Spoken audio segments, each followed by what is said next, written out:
Колеги, искам да споделя с вас какво се случва с мен от 4 декември 2012 до ден днешен. Днеска сме 27 февруари 13. Аз имам хипертония от 39 годишен, сега съм 71 години навършени, от 23 януари се навърших и прочетох там в справката, къде дават за омега-3 и виждам, че това е точно за сърдечно-съдова система и решавам да си взимам от тая добавка.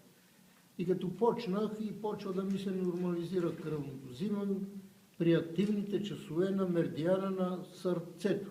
От 11 до 1 са активните часове. В 11 и някакво. На обяд. На обяд взимам един банан, например, защото казват, с храната трябва да го взимаш, за да се усвои. Не само с вода, а и храна. Едновременно с храната. Ям бананче, например, и взимам го едновременно с храната. И така почнах да нормализирам кръвното, взимах от фармацевтиката, взимах Валтензин плюс 160 на 12,5.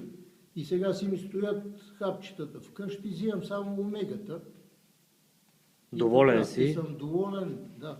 И споделям искрено, че това е хубаво нещо. Да. Хубав продукт, отличен, не хубав, отличен.